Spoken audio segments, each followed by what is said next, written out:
ஒரு ஜெசுபெல் பிரியமான என்னுடைய இறை உறவுகளை மீண்டும் ஒரு புதியதொரு நாள் எங்களுக்காக பிறந்திருக்கிறது.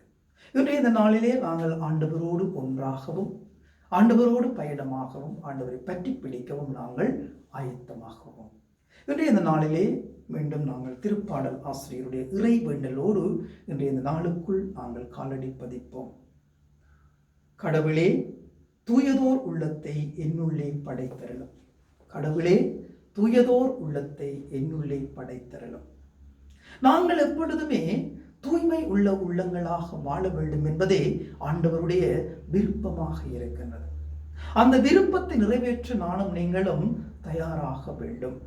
ஆண்டவரை பார்த்து மன்றாடுவோம். ஆண்டவரே, தூயதோர் உள்ளத்தை என்னுள்ளே படைத்தருளும். எதற்காக? ஆண்டவரோடு உறவு கொள்ளுவதற்காக, ஆண்டவரோடு நெருக்கமாவதற்காக, ஆண்டவருடைய வழியிலே செல்லுவதற்காக, ஆண்டவரை பற்றி பிடித்து ஆண்டவரோடு அந்நிய உறவோடு வாழுவதற்காக என்னுடைய உள்ளம் தூய்மையாக இருக்க வேண்டும். ஆண்டவரை நான் அனுபவிக்க வேண்டும். ஆண்டவரை நான் அனுபவித்து அவருடைய பாதையிலே நான் செல்ல வேண்டும். இறை வார்த்தைகளை வாசித்து அதை தியானித்து வாழ்வாக்க வேண்டும்.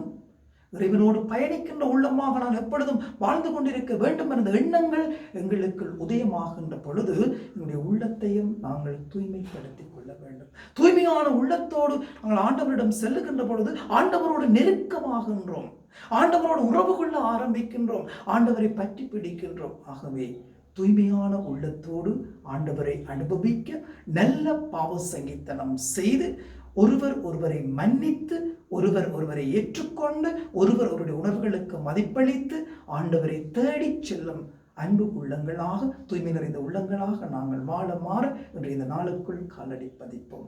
அன்னைமரி மூலமாக ஆண்டவருடைய பிள்ளைகளாக மாற்றம் பெறவும். எல்லாம் வல்ல இறைவன், தந்தை, மகன், தூயாவி உங்கள் அனைவரையும் விரைவாக ஆசீர்வதிப்பாராக.